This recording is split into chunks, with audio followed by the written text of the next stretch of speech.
पत्नी से प्यार करता है ना, और उसमें हद ये है कि अपनी से प्यार करता है। ठीक है, तो ऐसे शेर पढ़े जाए, ऐसे शरीफ बन जाओ।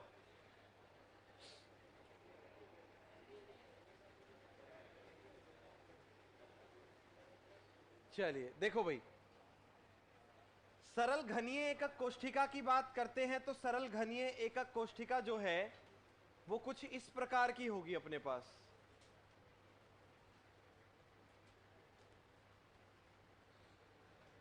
ठीक है, ये कोई किनारा है, ठीक है जी, जहां एक गोला यहां है और एक गोला, अगर स्थिति देखें तो हमारे पास क्या होगा, हमारे पास ये आर होगा और ये आर होगा। बोलो होगा या नहीं होगा? ठीक है, एक सिंपल सी बात ये हो गई हमारे पास। और हम लोग ये जानते हैं, क्या जानते हैं, माना, माना एकक कोष्ठिका मतलब घन, है ना। एकक कोष्ठिका का जो किनारा है हमारे पास वो है ए। कितना है? ए। समस्या तो नहीं है किसी को? दूसरी बात, जब यहां पर एक किनारे पर, एक किनारे पर गोले कितने, दो गोले, इसलिए हमारे पास ए बराबर क्या हो जाएगा भाई, 2r। ए बराबर क्या हो जाएगा, 2r। तो यहां से घन का आयतन निकाल लेते हैं भाई। किसका आयतन निकाल लेंगे? घन का आयतन। तो घन का आयतन होता है ए क्यूब बराबर 2r की क्यूब, 2r क्यूब। तो कितना हो जाएगा, 8r क्यूब। ये तो आपके पास घन का आयतन आ गया। और गोले का आयतन आप पहले से जानते हैं, कितना होता है, 4/3 पाई आर क्यूब। मगर प्रश्न ये है कि सरल एकक कोष्ठिका में कुल गोलों की संख्या कितनी होती है? कितनों को पता है? ये हाथ ऊपर कर दो। सरल एकक कोष्ठिका में गोलों की संख्या कितनी होती है? हाथ ऊपर करो। बाकी को नहीं पता? अरे कितनों को नहीं पता वो हाथ ऊपर करो। या निकालनी भी नहीं आती वो हाथ ऊपर कर दो। नहीं पता, ना ही निकालनी आती है। देखो पेज पलटो तो पता चलेगा। आप लोगों ने खुद ने कल अवयवी कणों की संख्या लिखी हुई है, टेबल बनाई थी, जहां आप लोगों ने यह लिखा है कि सरल घनीय एकक कोष्ठिका के अंदर एक गोला होता है, 1/8 गुना 8। बोलो निकाला या नहीं?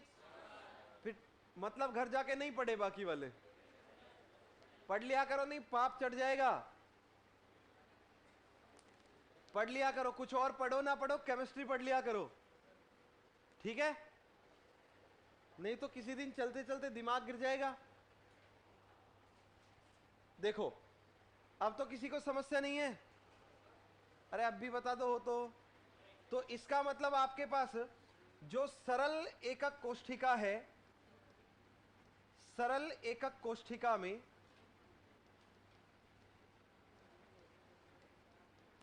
अवयवी कण, कण कितना है?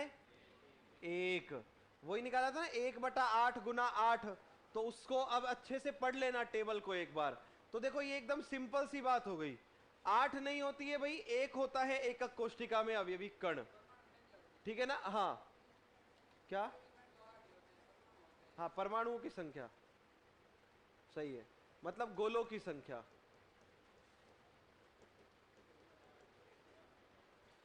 गोलों की संख्या कितनी होती है? एक होती है आपके पास। अब देखो हमने सूत्र पढ़ रखा है पैकिंग इफिशियंसी का, संकुलन क्षमता का।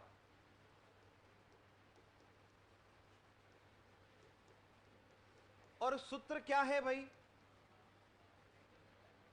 कुल गोलों का आयतन और बटे में किसका आयतन? एकक कोष्ठिका का आयतन। बोलो कोई समस्या? कुल गोलों का आयतन, गोले कितने हैं? तो एक गोले का निकालेंगे तो 4/3, ठीक है जी, पाई आर क्यूब। 4/3 का मतलब हो गया ये, ठीक है जी, पाई आर क्यूब। पाई तो ये 4/3, 4/3 पाई आर क्यूब। आर की वैल्यू क्या थी, आर ही रखते हैं यहां पर तो, है ना। और एकक कोष्ठिका का आयतन कितना है, 8r क्यूब, यही है ना। क्या हुआ, क्या हुआ, अच्छा, आर क्यूब से आर क्यूब, 4 एकम 4 दूनी 8, ठीक है। ये प्रतिशतता में निकलेगी भाई, सॉल्व कर लो भाई। और कट रहा है क्या कुछ, अरे कट रहा है क्या। तो देखो ये हो गया 314, और 314 में 6 का भाग दे दोगे, ठीक है। तो 6 पंजे 30, बचा 1, 4, 6 दूनी 12, कितना बचेगा 2, 0, 3 बार 18, फिर 2, 0, फिर 3 बार, ठीक है। तो ये 52.3333 चलता है, जिसको लगभग 52.4 में कैलकुलेट किया गया है भाई। ये हमारे पास सरल घनीय एकक कोष्ठिका के लिए संकुलन क्षमता होती है। इसमें किसी को समस्या हो तो बता दो, किसी को नहीं है। देखो भाई एकदम सिंपल सी बात है, हम लोग कैलकुलेट कर रहे हैं संकुलन क्षमता। संकुलन क्षमता क्या है, किसी भी हमारे पास एकक कोष्ठिका में अवयवी कणों के द्वारा जो स्थान घेरा जाएगा वो कहलाएगा संकुलन क्षमता, पैकिंग इफिशियंसी।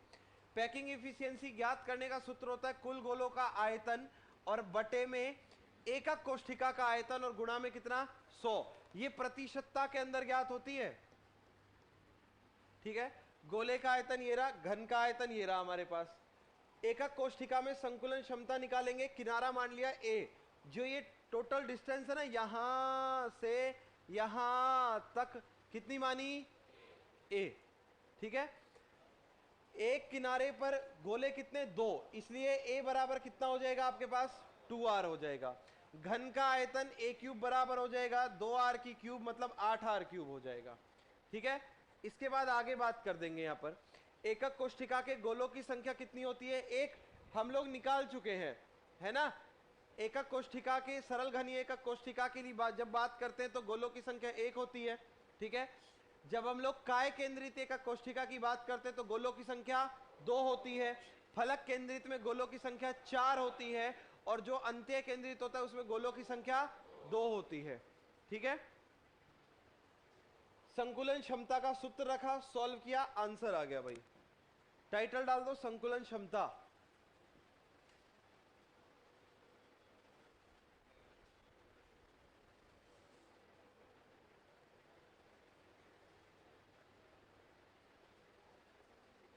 लिखिएगा, किसी क्रिस्टल जालक में, किसी क्रिस्टल जालक में अवयवी कणों द्वारा, किसी क्रिस्टल जालक में अवयवी कणों द्वारा घेरा गया कुल आयतन, अवयवी कणों द्वारा घेरा गया कुल आयतन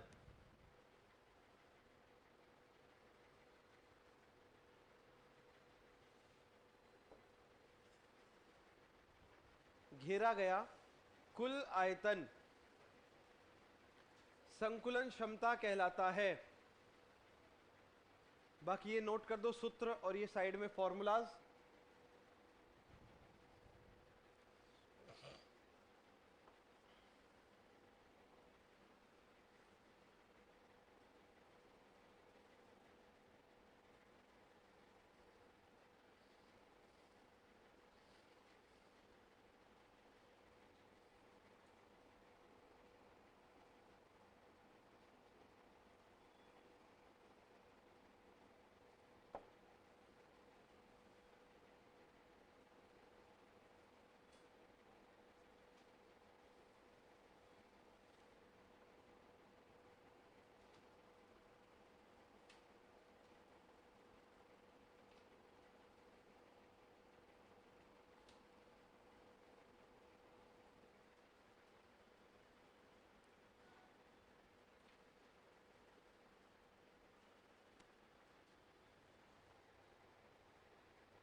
हो गया, कर लो।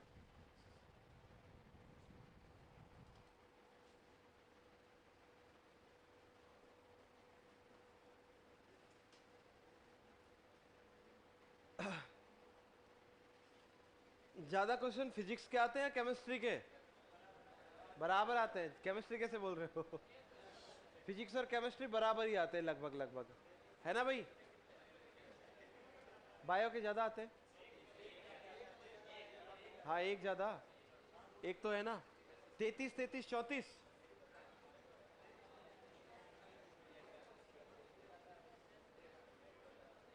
ठीक है भाई।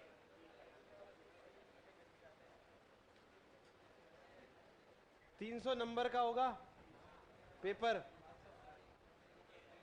200 नंबर की फिजिक्स केमिस्ट्री और बायोलॉजी होगी, और 100 नंबर का अलग होगा। तो 200 में से कितने लाओगे? अरे 200, 100। चलो ये नोट करो।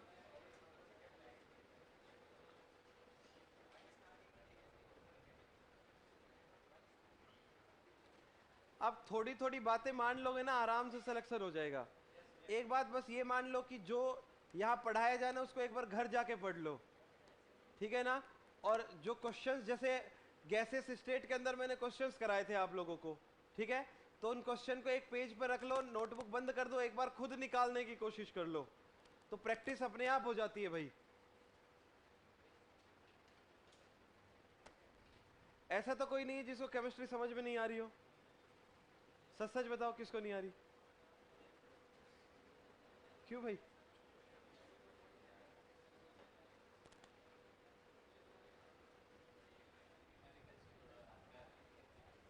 अरे न्यूमेरिकल्स तो गिने चुने ही आते हैं। थ्योरी तो हो जाती है, न्यूमेरिकल में वही है ना, आप लोगों को ये पता होना चाहिए कि फॉर्मूला क्या लग रहा है। प्रैक्टिस से होगा वो सब कुछ।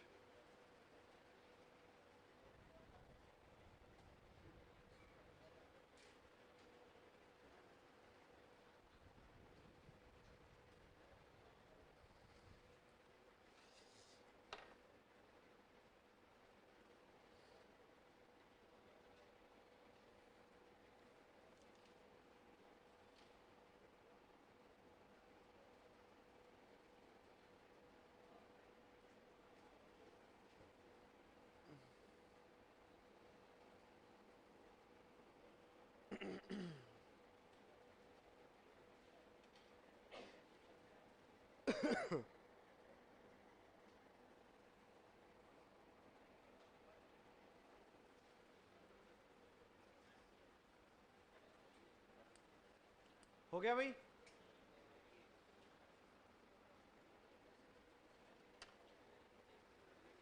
आगे चले क्या? कर लो।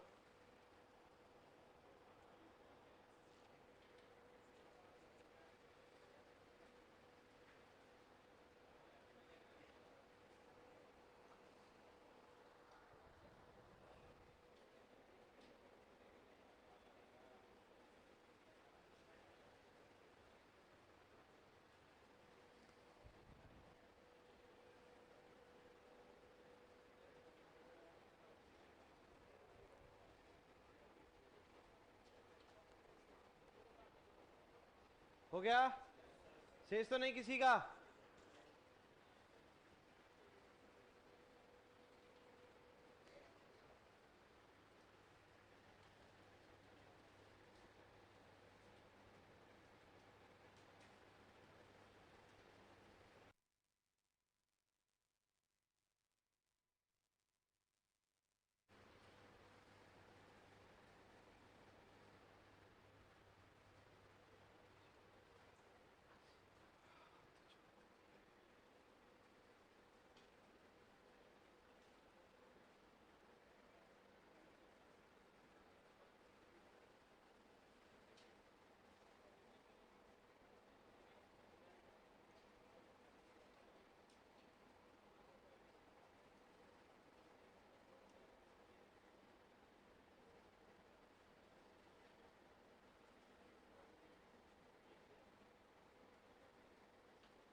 चले भाई, शेष तो नहीं किसी का?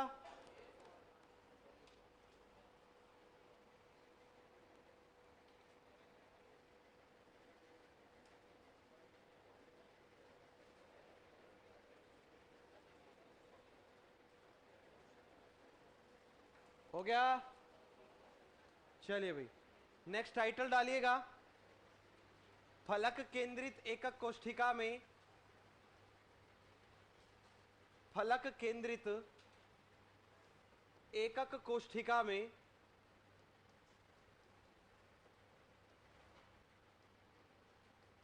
संकुलन क्षमता कितनी होती है भाई? अरे कितनी?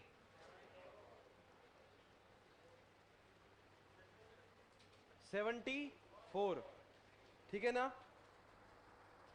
देखो भाई, फलक केंद्रित एकक कोष्ठिका की बात करते हैं तो सबसे पहले एकक कोष्ठिका बनाते हैं अपन लोग।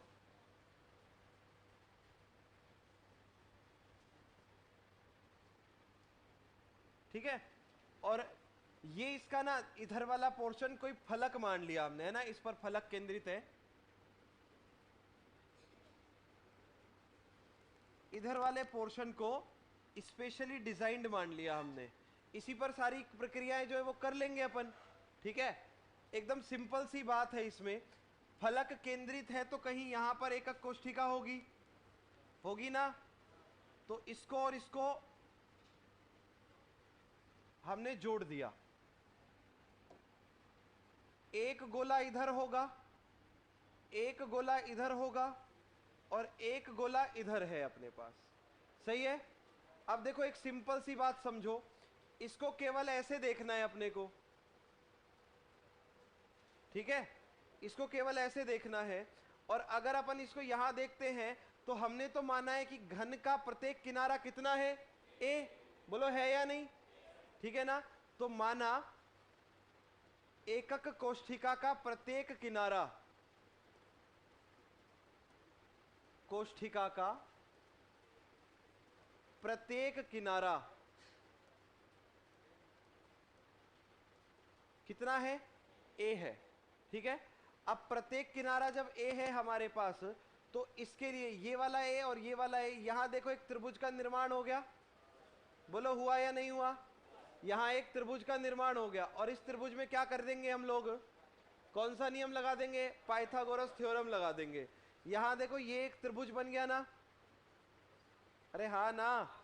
ठीक है, ए बी सी नाम दे देते हैं। त्रिभुज ए बी सी में बोधायन प्रमेय से, पाइथागोरस या बोधायन एक ही बात है, तो हमारे पास ये देखो आर आर आर आर, कितनी आर? 4r बराबर क्या हो जाएगा? ए स्क्वायर प्लस, ठीक है, इसका भी स्क्वायर होगा ना भाई? हाँ तो वही बात आएगी। तो देखो 4r कैसे, देखो भाई ये हो गया हमारे पास AC का स्क्वायर बराबर AB का स्क्वायर और प्लस में BC का स्क्वायर। ठीक है, तो AC के स्क्वायर की बात करेंगे तो ये तो कितना हो जाएगा? 4r स्क्वायर बराबर, और ये हमारे पास कितना हो जाएगा? a स्क्वायर और प्लस में a स्क्वायर। तो ये हमारे पास बचेगा 4r बराबर, स्क्वायर में वो कैंसिल हो जाएगा, 16r स्क्वायर होगा तो 4r स्क्वायर बचेगा, और ये हो जाएगा √2a। और यहां से आप लोग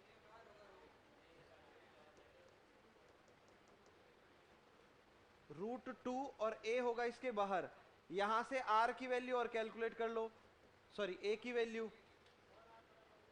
ठीक है, a की वैल्यू क्या हो जाएगी?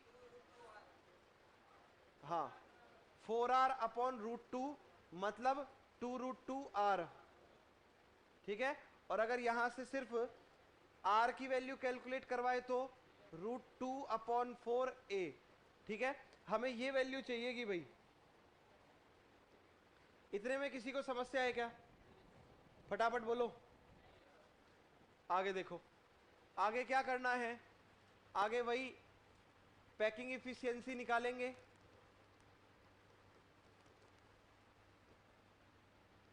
इफिशियंसी बराबर हमारे पास जो फलक केंद्रित एकक कोष्ठिका होती है उसमें गोलों की संख्या कितनी होती है? कितनी? फलक केंद्रित एकक कोष्ठिका में गोले, एकक कोष्ठिका में परमाणु है ना, परमाणु कितने होते हैं? 4। तो यहां क्या हो जाएगा?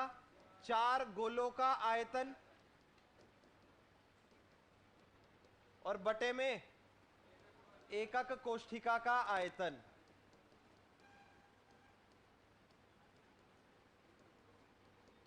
चार गोलों का आयतन मतलब 4 गुणा 4/3 पाई, ठीक है जी, और पाई की वैल्यू 3.14 आर क्यूब, ठीक है। अभी तो आर क्यूब ही रख देते हैं अपन। एकक कोष्ठिका का आयतन मतलब घन का आयतन, और घन के आयतन का फॉर्मूला होता है ए क्यूब, और ए की वैल्यू हम लोग निकाल के आ चुके हैं, कितनी है? 2√2r। तो ये हो जाएगा 2√2, ठीक है जी, इसकी क्यूब और आर की क्यूब, यही होगा ना। एक साथ लिखेंगे तो भी पूरे क्यूब में लिखा जाएगा, ठीक है। आर क्यूब से आर क्यूब कैंसिल, क्या हुआ? हाँ रे, 4 गुणा 4 गुणा 3.14 बटे, बटे में हो जाएगा 3 गुणा, देखो भाई ये कितना हो जाएगा? 8 इंटू 2√2, यही तो होगा। 8 गुणा 2√2, 4 एकम, 4 दूनी 2 एकम, 2 दूनी, ऊपर कितना बचा? बटे कितना हो गया? 6√2, कितना? और क्या कट रहा है? अच्छा 2 से 2 कट गया, लो भाई 2 से 2 कट गया, तो ऊपर बचा 3.14 और नीचे कितना बचा? 3√2, ठीक है जी। और पैकिंग इफिशियंसी परसेंटेज में निकालेंगे तो कितना आ जाएगा?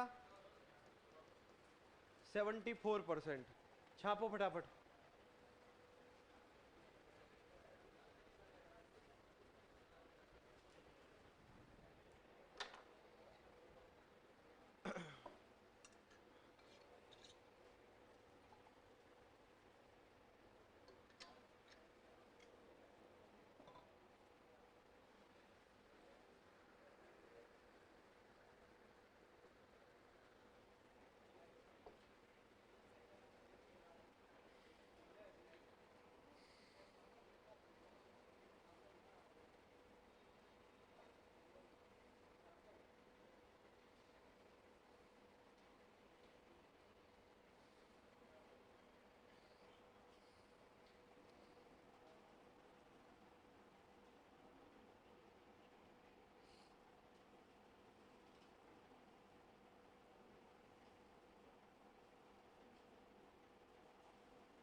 ये तो आपने खूब रट्टा मारा होगा 12th क्लास में, गुरुजी कहते थे इंपॉर्टेंट है, इंपॉर्टेंट है ना।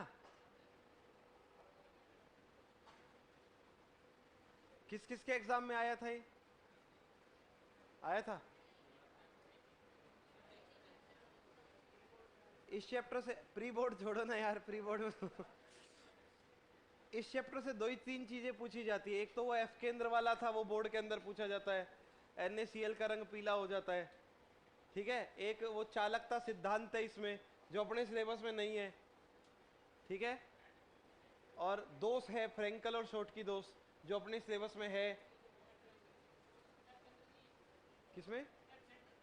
अपने अपने दोस्त दो ही दे रखे हैं ना, मगर लिखवाऊंगा मैं एफ सेंटर को।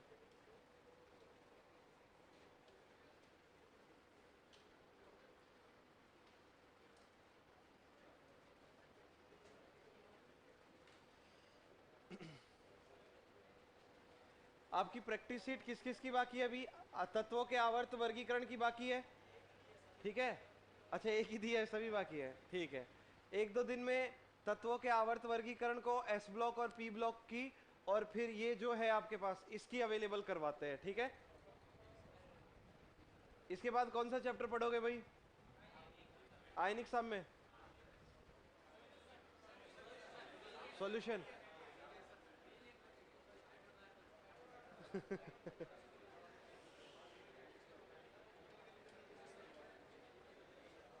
हो गया इतना, चलें आगे। इस तरीके से पैकिंग एफिशिएंसी जो होती है वो ज्ञात की जाती है भाई।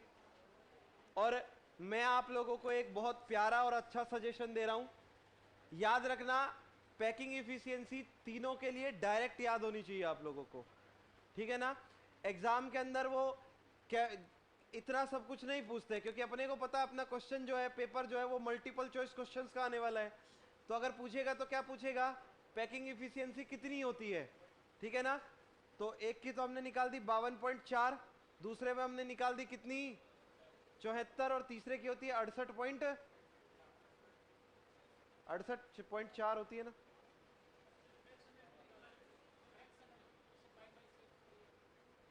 क्या मैक्सिमम? अच्छा अच्छा, फ्रैक्शन में कि पाई/6 होती है, ये वो लिखवा, टेबल बनवा दो फिर।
हो गया भाई?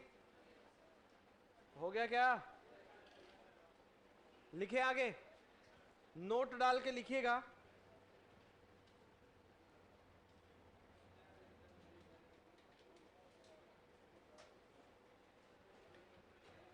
काय केंद्रित एकक कोष्ठिका, काय केंद्रित एकक कोष्ठिका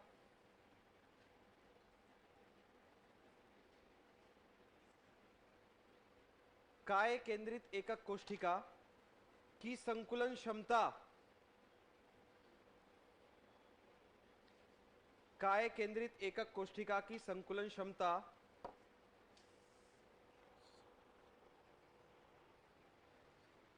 68% होती है। 68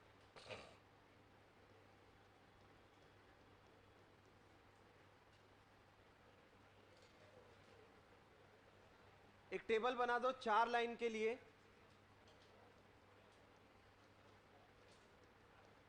जिसमें हम लोग क्या करेंगे भाई, संरचना कौन सी है, उनमें आर और ए के मध्य का क्या संबंध है, ठीक है जी। और उसके अतिरिक्त जो संकुलन क्षमता है वो लिख देंगे।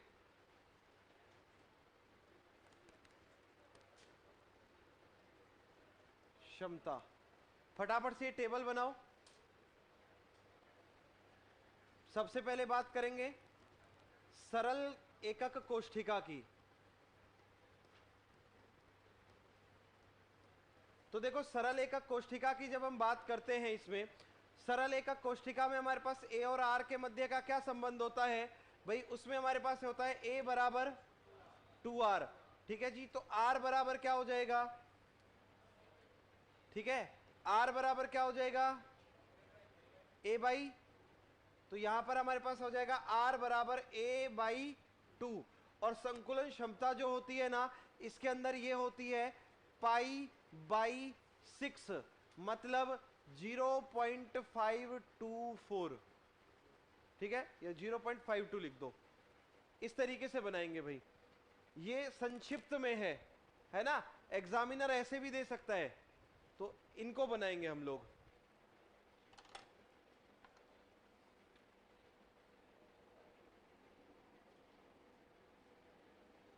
फलक केंद्रित में r बराबर होता है a अपॉन रूट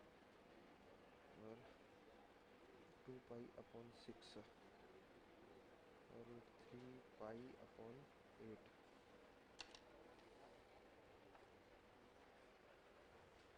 हो गया। इसके बाद आते हैं फलक केंद्रित पर।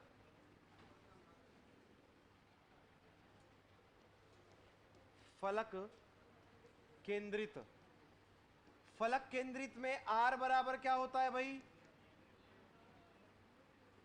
2√2a 1।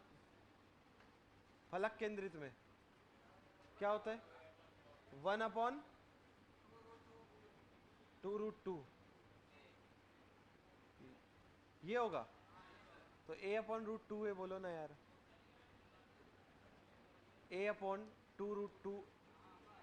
ठीक है, और यहां पर हमारे पास जो संकुलन क्षमता होती है वो होती है √2 पाई अपॉन 6, और ये बराबर होगी 0.74 के। ठीक है जी।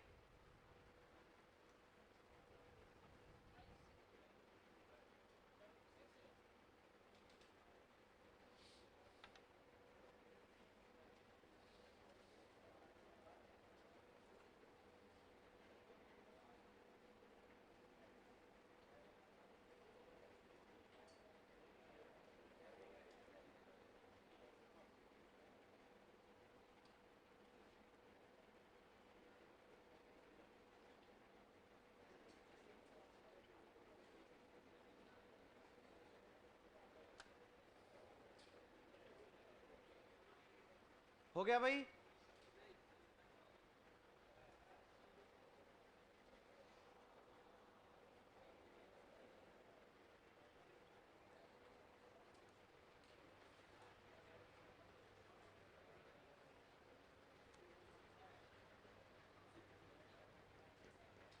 अंत्य केंद्रित, r बराबर क्या होता है? √3a/4, और हमारे पास संकुलन क्षमता होती है √3 पाई अपॉन 8, और ये बराबर होता है हमारे पास 0.68 के।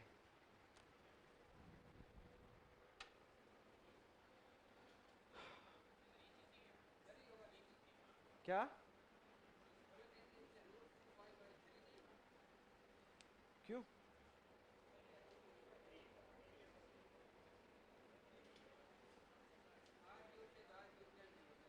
आर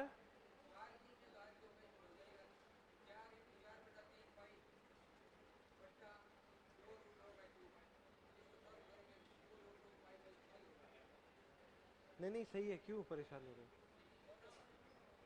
सही है।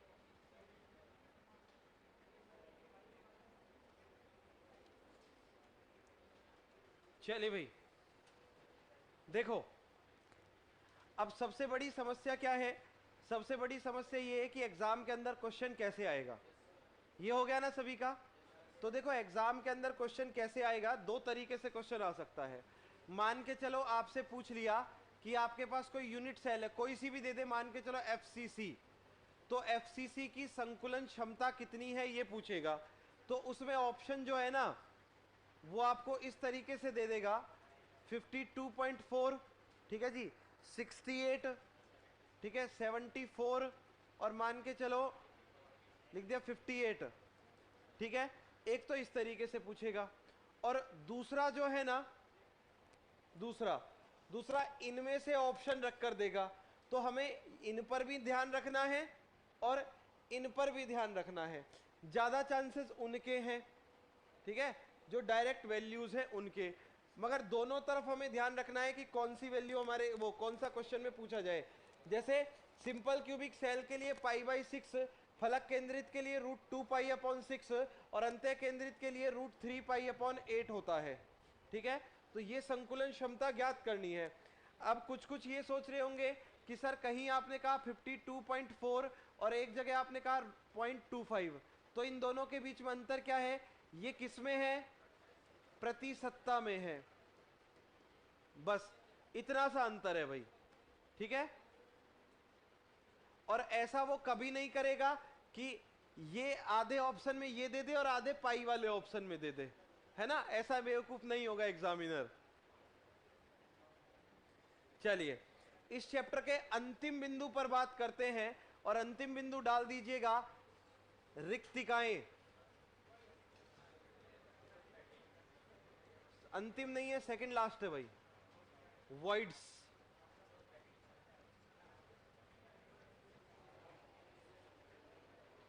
वॉइड्स देखो भाई, गोले जो है ना, मान के चलो इस प्रकार से व्यवस्थित हैं,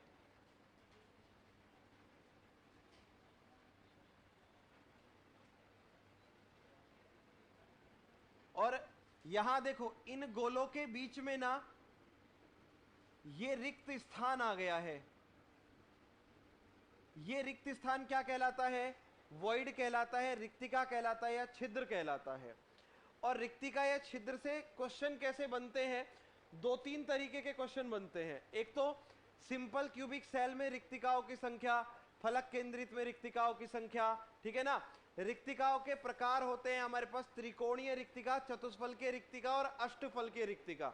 एक उनसे प्रश्न बनते हैं। यदि किसी जालक में चतुष्फलकीय रिक्ति उपलब्ध है तो वहां से जालक का सूत्र जो है वो भी पूछा जाता है, ठीक है। अष्टफलकीय रिक्ति के आधार पर सूत्र पूछा जाता है, क्योंकि रिक्तिका का गोलों के साथ संबंध होता है, ठीक है ना, बराबर का, दो गुने का और तीन गुने का, उन संबंधों पर बात करेंगे। पहले डेफिनेशन लिख लीजिएगा, इसमें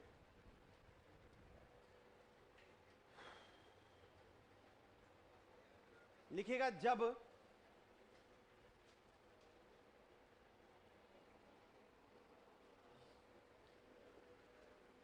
क्रिस्टल जालक में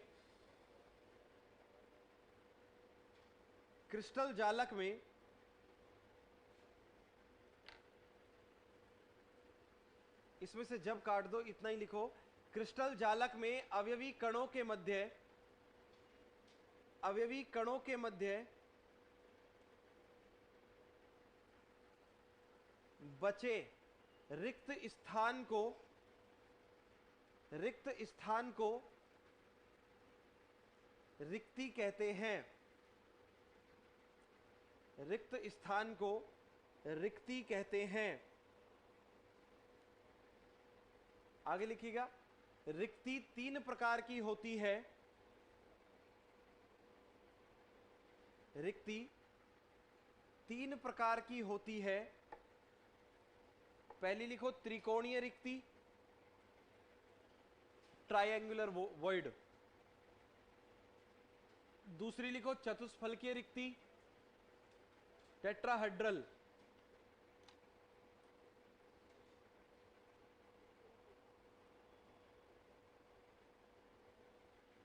और तीसरी लिखो अष्टफलकीय रिक्ति, ऑक्टाहेड्रल। घनीय रिक्ति कहां होती है? घनीय रिक्ति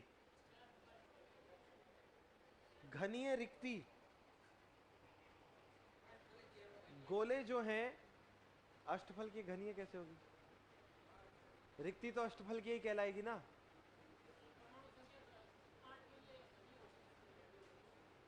अरे कैसी बात कर रहे हो?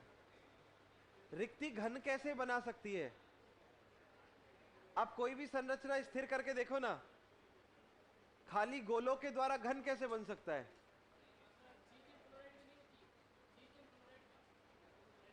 घनीय रिक्ति नहीं होती भाई, घनीय जालक होता है।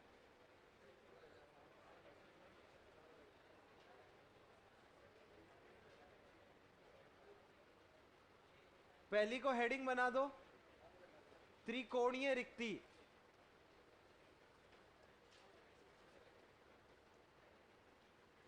ट्रायंगुलर वॉइड, त्रिकोणीय रिक्ति।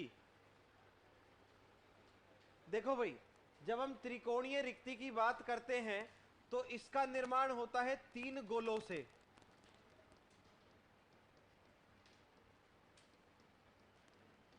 तीन गोलों द्वारा निर्मित है ये, ठीक है जी। जिसमें हमारे पास स्थिति कुछ ऐसी होती है,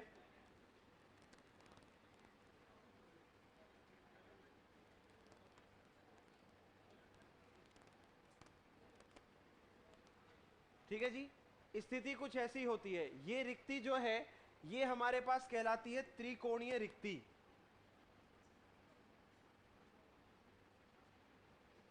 ये रिक्ति जो है ये कहलाती है त्रिकोणीय रिक्ति। और त्रिकोणीय रिक्ति जो है वो हमारे पास 2 प्रकार की होती है। कितने प्रकार की? 2 प्रकार की।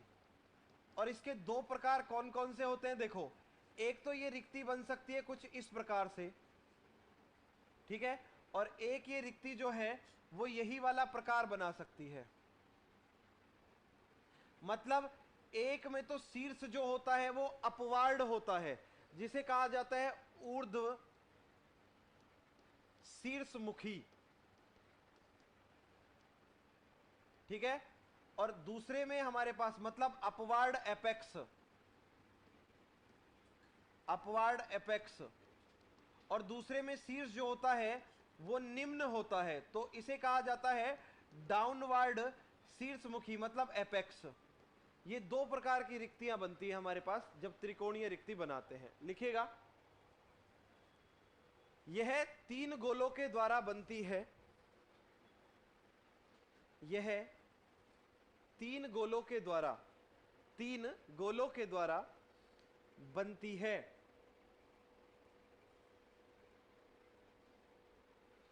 इसकी आकृति त्रिकोण जैसी होती है।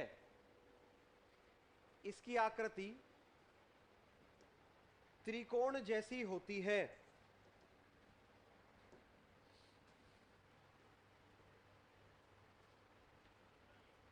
इसकी आकृति त्रिकोण जैसी होती है।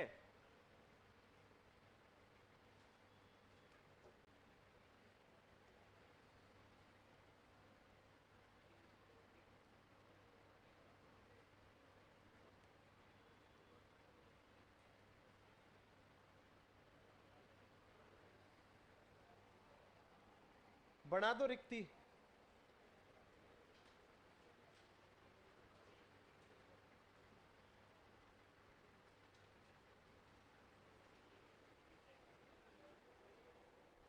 बना दो त्रिकोण रिक्ति।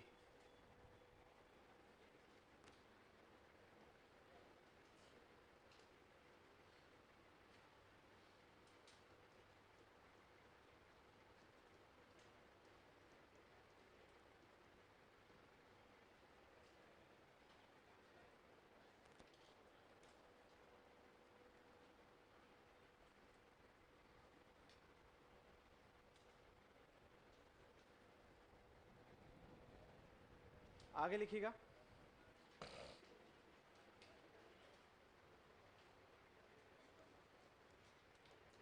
त्रिकोण रिक्ति 2 प्रकार की होती है।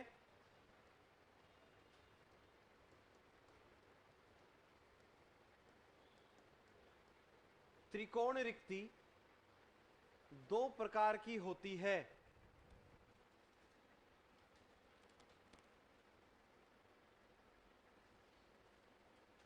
पहला ऊर्ध्व शीर्षयुक्त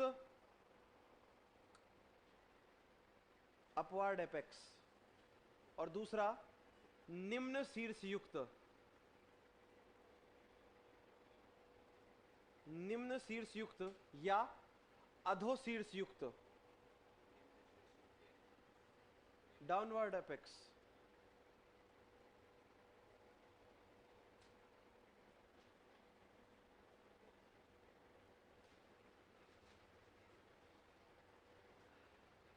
देखो भाई, एक बात याद रखना, ये रिक्ति जो है ना कभी भी लेफ्ट राइट नहीं होगी। ऐसे मत सोचना कि सर इधर भी रिक्ति मान ले, इधर भी रिक्ति वाला मान ले। भाई ये तो सब जानते हैं कि त्रिभुज के 3 शीर्ष होते हैं, ठीक है। एक शीर्ष को प्रमुख शीर्ष माना जाता है, या तो उसको ऊपर मानो। अब यूं तो ये भी है, ये भी है, ऐसे थोड़ी कहोगे कि सर लेफ्ट वाला भी है एक राइट वाला भी, ठीक है ना, ऐसे नहीं माना जाता। चलिए अगली हेडिंग डाल दीजिएगा, चतुष्फलकीय रिक्ति। चतुष्फलकीय रिक्ति, जब गोले त्रिविम में चतुष्फलकीय संरचना निर्मित करेंगे, उस दौरान जो रिक्ति बनेगी वो क्या कहलाएगी? चतुष्फलकीय रिक्ति कहलाएगी, ठीक है।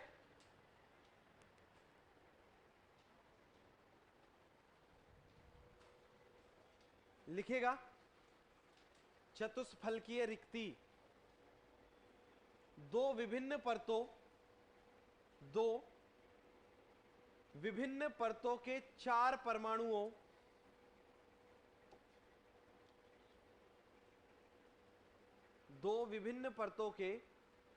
परमाणुओं द्वारा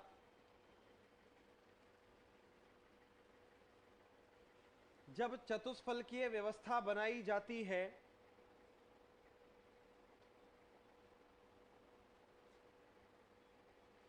चतुष्फलकीय व्यवस्था बनाई जाती है,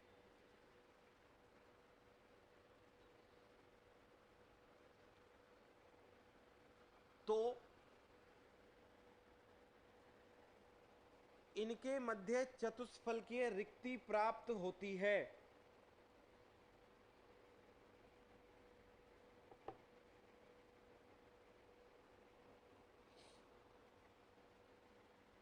चतुष्फलकीय रिक्ति प्राप्त होती है। मगर एक बात याद रखना भाई, यहां रिक्ति की संरचना चतुष्फलकीय नहीं होती है, गोलों की व्यवस्था चतुष्फलकीय है, इसलिए उसको चतुष्फलकीय नाम दिया गया है, ठीक है ना। इसको भी लिख लो। यहां वास्तविक रूप में रिक्ति की आकृति चतुष्फलकीय नहीं है। रिक्ति की आकृति चतुष्फलकीय नहीं है,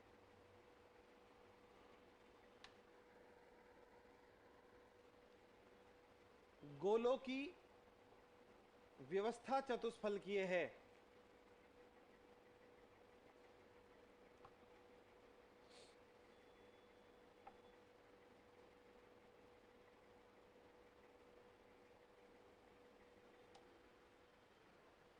और एक लाइन और लिख दो, यदि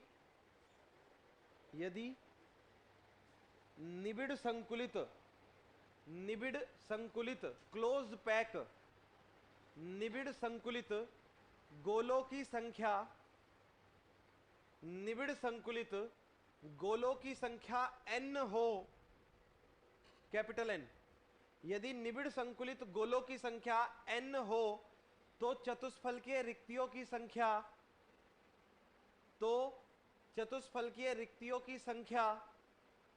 कितनी होगी? 2n होगी, 2n होगी। और नेक्स्ट टाइटल डालिएगा, अष्टफलकीय रिक्तियां।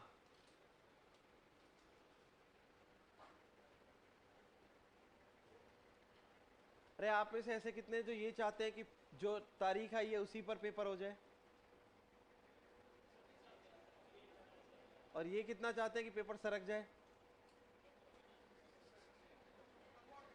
सरकाने वाले सरकाना क्यों चाहते हैं?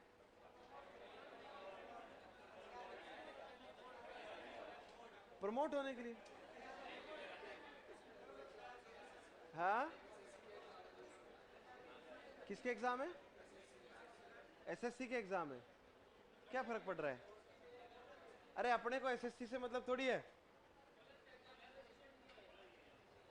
लैब असिस्टेंट से मतलब है। कॉलेज के एग्जाम में तो क्या है, कॉलेज के एग्जाम होते रहते हैं हर साल, और ये एग्जाम तो एक ही दिन होगा ना, ये एग्जाम तो एक ही दिन होगा, और उस दिन भी संडे है, संडे वाले दिन कॉलेज का एग्जाम होगा नहीं, ठीक है। तो आप लोगों का बेनिफिट इसी में है कि जो तिथि है, जो तारीख है, उसी दिन एग्जाम हो जाए, उसी में बेनिफिट है आप लोगों का।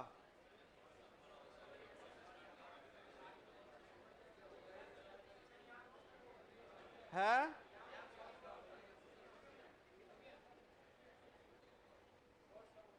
कोर्स हो जाएगा समय पे, टेंशन मत लो,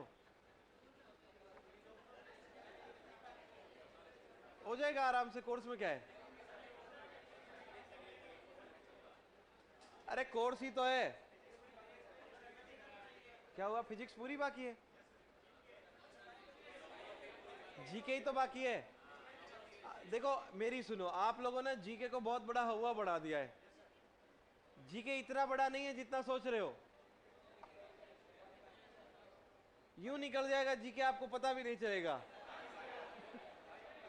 मतलब पढ़ा दिया जाएगा आराम से, बढ़िया तरीके से याद होगा ना, क्यों नहीं होगा। याद सिर्फ उसके होगा जो करेगा जीके को। देखो माथा फोड़ी जो करेगा ना कि ये क्या है क्या है क्या है, उसको नहीं होने वाला, ठीक है ना। जीके उसको याद होगा जिसको हाँ ये है, उसी को याद होगा। भाई नॉर्मल सी बात है, राजा महाराजा थे, क्या लॉजिक लगा दोगे, थे ही बेचारे, क्या करेंगे, ठीक है ना। अब लड़ाइयां की हैं, रानियां रखी हैं, है 20-20।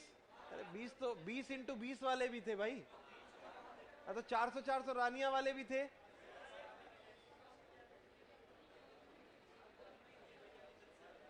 वो उनका अपना पर्सनल मामला है, छोड़ो इस बात को। अष्टफल की रिक्ति लिखो भाई। आप में से ऐसे बहुत होंगे जिन्होंने जीके तो पढ़ रखा है, कितनों ने पढ़ा हुआ है, इनसे पूछ लेना, आसान है।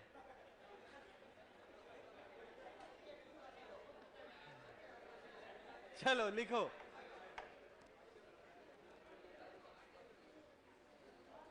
लिखेगा अष्टफल की रिक्तियां, दो त्रिकोणीय रिक्तियों से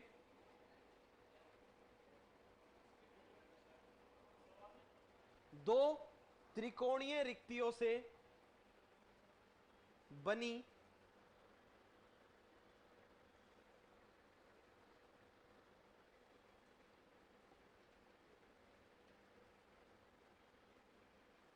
दो त्रिकोणीय रिक्तियों से बनी 6 गोलों से घिरी, 6 गोलों से घिरी रिक्ति, 6 गोलों से घिरी रिक्ति अष्टफलकीय रिक्ति होती है, अष्टफलकीय रिक्ति होती है। इसमें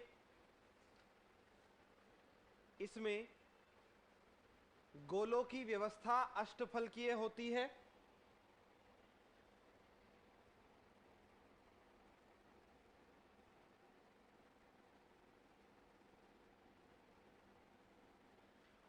गोलों की व्यवस्था अष्टफलकीय होती है। आगे लिखिएगा, यदि निबिड़ संकुलन में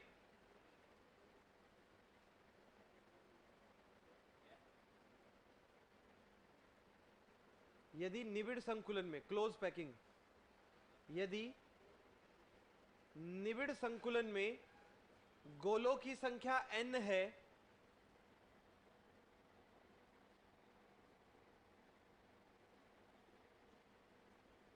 गोलों की संख्या n है, तो अष्टफलकीय रिक्तियों की संख्या, अष्टफलकीय रिक्तियों की संख्या 3n होगी, 3n होगी ना, अष्टफल की रिक्तियां।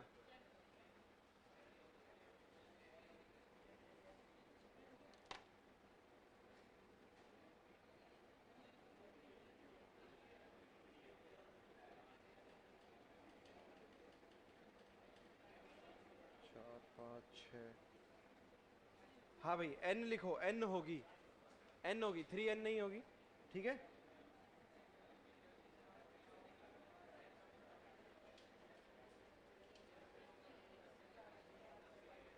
तीन चार, ठीक है बस।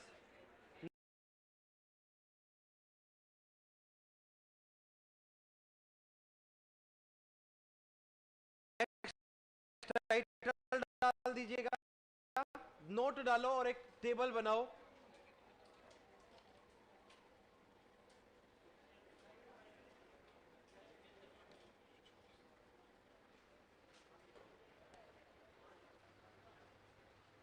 एक टेबल बना दो, सीमांत त्रिज्या अनुपात।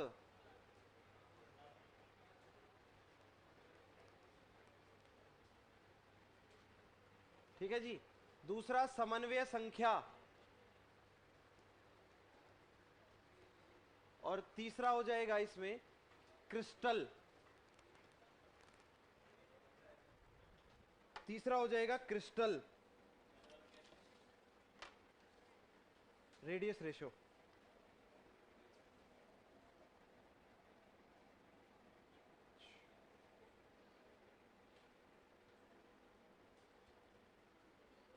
दूसरा कोऑर्डिनेशन नंबर और तीसरा क्रिस्टल।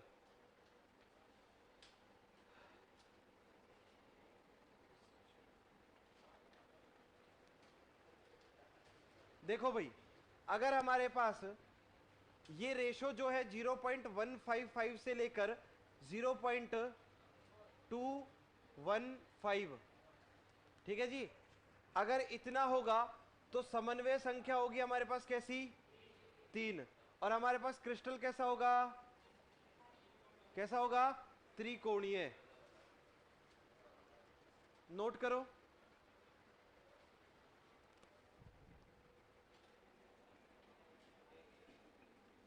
225 से 0.414 414 चतुष्फलकीय। ये 225 होगा, है ना, 225, ठीक है। 0.225 से लेकर और 0.414 हमारे पास समन्वय संख्या होगी 4, और क्रिस्टल होगा कैसा, चतुष्फलकीय, टेट्राहेड्रन।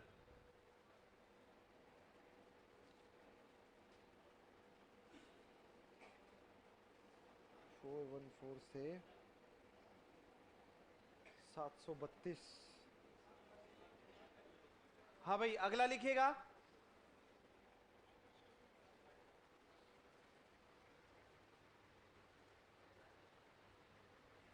जीरो पॉइंट 414 से 0.732 समन्वय संख्या होगी हमारे पास 6, 8 नहीं 6। और संरचना कैसी आ जाएगी इस बार, कैसी आ जाएगी, अष्टफलकीय।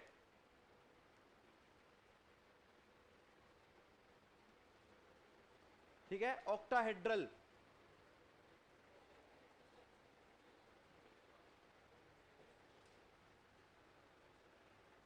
ठीक है जी। और लास्ट हो जाएगा 0.732 से और 1.000 तक 8 होने पर ये हो जाएगा हमारे पास कैसा, घनीय।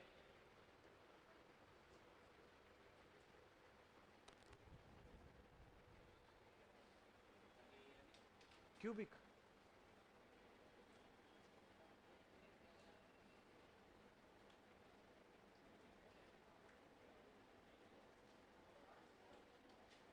बारह 15।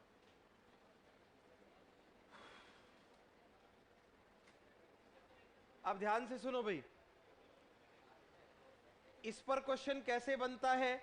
इस पर क्वेश्चन ऐसे बनता है कि यदि किसी गोले और रिक्तिका की त्रिज्या का अनुपात जो है ना हमारे पास, वो इनमें से कोई एक वैल्यू दे दिया, ठीक है ना, तो फिर आप लोगों से पूछेगा वो क्रिस्टल रिक्तिका का क्या प्रकार है या समन्वय संख्या क्या है। ठीक है, यहां पर एक चीज जो है वो देगा, दूसरी या तीसरी चीज में से कोई एक चीज पूछ लेगा। ठीक है, तो आप लोगों को ये सिंपल सी बातें हैं, याद रखना है। मगर देखो एग्जामिनर ने अभी तक किया क्या है, जिन एग्जाम में पूछा है उनके अंदर एक तो ये वाली वैल्यू दी है, ठीक है जी, और दूसरा हमारे पास ये वाली वैल्यू दी है, और तीसरा उसने इन दोनों के बीच की वैल्यू दी थी 0.375, ठीक है। जब 0.375 देगा तो हमारे पास कैसी होगी समन्वय संख्या 4, और हमारे पास जो क्रिस्टल रिक्ति होगी वो कैसी होगी, क्लियर है। नेक्स्ट टाइटल डाल दीजिएगा, ठोसों में अपूर्णताएं, ठोसों में अपूर्णताएं, सॉरी ये ऊपर वाला देखो 0.225 इसके लिए हाईएस्ट लिमिट है, ये इसके आगे से स्टार्ट होगा। 0.225 जो होता है वो त्रिकोणीय में है।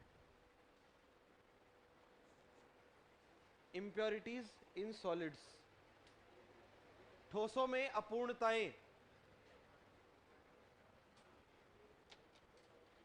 देखो भाई ठोसों में जो दोष पाए जाते हैं ना, ये स्टाइकोमेट्रिक अर्थात रस समीकरण मितीय और रस समीकरण मितीय दो प्रकार के होते हैं, किंतु हमारे सिलेबस में स्पष्ट रूप से लिखा हुआ है दो दोषों के बारे में, एक फ्रेंकल दोष और एक शोटकी दोष, ठीक है जी। तो हम लोग उन्हीं पर बात करेंगे, ठोसों में अपूर्णताएं।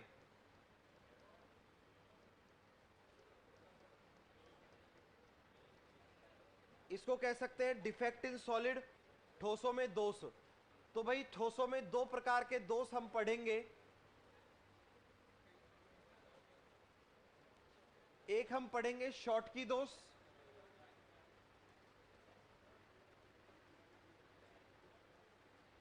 दूसरा हम पढ़ेंगे फ्रेंकल दोष।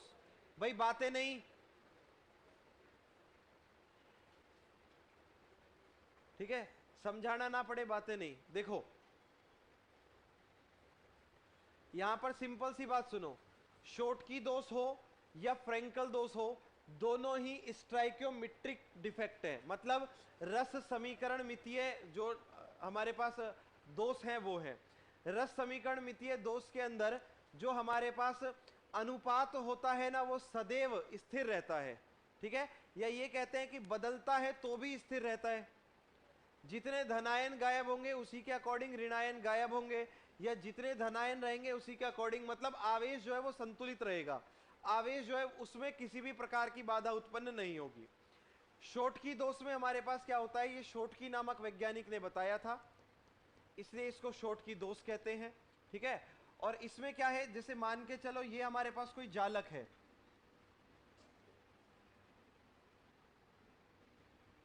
ठीक है जी, ये हमारे पास क्या है, कोई जालक हो,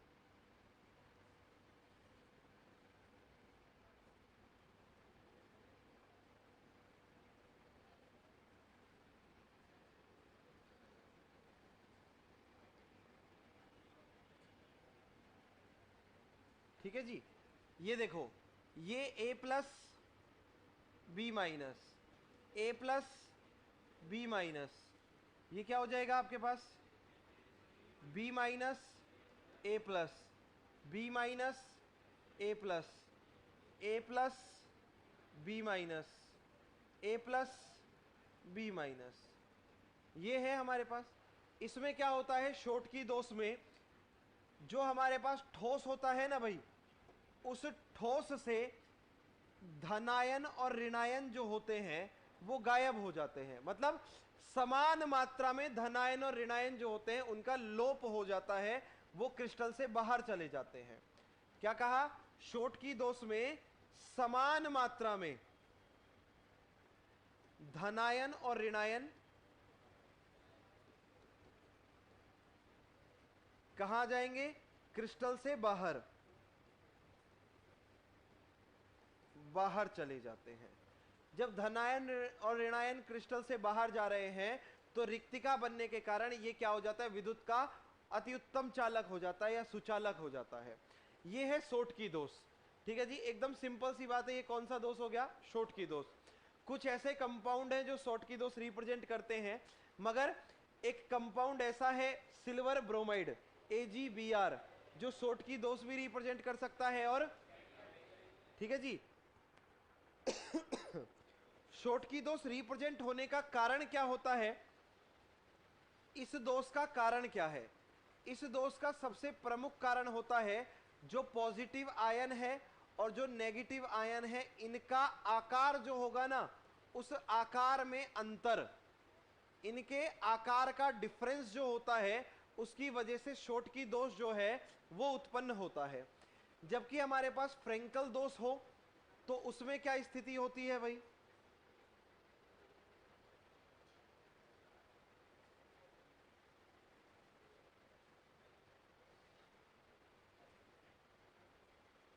ये आपके पास कोई क्रिस्टल जालक हो गया, ठीक है, इसमें यहां हो जाएगा a plus B minus A plus B minus A plus B minus A plus B minus A plus. इसमें क्या होता है, कोई धनायन जो होता है ना भाई, ये अपना स्थान छोड़कर कहां आ जाता है? अंतराकाश में आ जाता है। ये अपना स्थान छोड़कर कहां आ जाता है?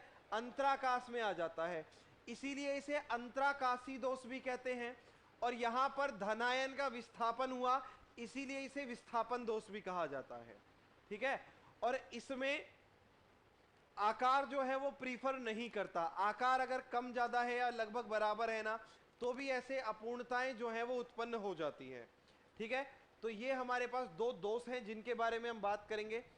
एक दोष और है जिसके बारे में मैं बात करूंगा, जो हमारे पास धातु आधिक्य के कारण उत्पन्न होता है, सॉरी धातु न्यूनता के कारण उत्पन्न होता है। जब किसी ठोस क्रिस्टल को गर्म किया जाता है तो उसमें से धातु जो होती है वो धातु धनायन अपना स्थान छोड़कर क्रिस्टल से बाहर चला जाता है, और जो वो रिक्तिका बनती है उसे एफ सेंटर कहा जाता है, एफ केंद्र। और प्रश्न एफ केंद्र पर ये बनते हैं कि एफ केंद्र के कारण NaCl का रंग पीला, LiCl का रंग गुलाबी, तो वो रंग जो है ना Zn ऑक्सीजन मतलब जिंक ऑक्साइड जो है उसका रंग श्वेत। तो वो जो रंग है ना उन पर प्रश्न बनते हैं। NaCl का रंग पीला क्यों होता है? एफ केंद्र के कारण, ठीक है। LiCl का रंग गुलाबी एफ केंद्र के कारण। तो उसमें प्रश्न इसी तरीके से बनते हैं कि गुलाबी रंग किसका होता है, पीला रंग किसका होता है, जिंक ऑक्साइड का रंग कैसा होता है, ये प्रश्न, इन पर हम लोग बात करेंगे। टाइटल डाल दो, ठोसों में अपूर्णताएं, ठोसों में दोष, डिफेक्ट। इसके बाद ये चैप्टर खत्म हो जाएगा। कल ये अपूर्णताएं खत्म हो जाएंगी। उसके बाद इस चैप्टर के जितने भी न्यूमेरिकल क्वेश्चन बनते हैं, चाहे वो रिक्तिका से बने, चाहे वो घनत्व से बने, या क्रिस्टल ज्ञात करना हो, ठीक है ना, एक्स और वाई दे दिया, संख्या दे दी, उपसे संयोजन संख्या दे दी, क्रिस्टल कौन सा होगा, सूत्र क्या है, वो सारे कर देंगे, ठीक है। लिखिएगा, ठोसों में अपूर्णताएं लिखिए। ठोस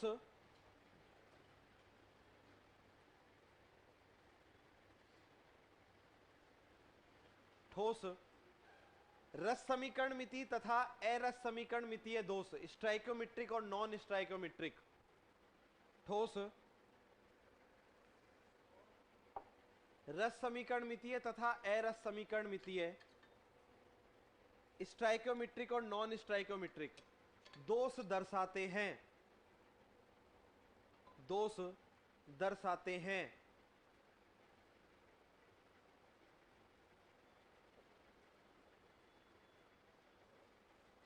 आगे लिखिएगा, ठोसों में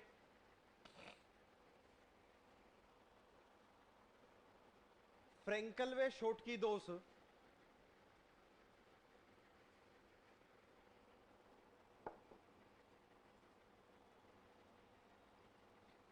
फ्रेंकल व शोटकी दोष रस समीकरण मितीय दोष हैं। फ्रेंकल व शोटकी दोष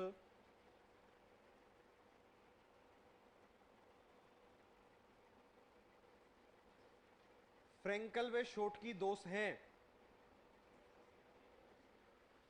सॉरी रस समीकरण मितीय दोष हैं। हेडिंग डाल दो, शोटकी दोष। ये चित्र बना दो शोटकी दोष के लिए, शोटकी दोष हेडिंग डाल दो और ये चित्र बना दो, ठीक है भाई। इन पर चर्चा करेंगे अगली क्लास में। राधे राधे।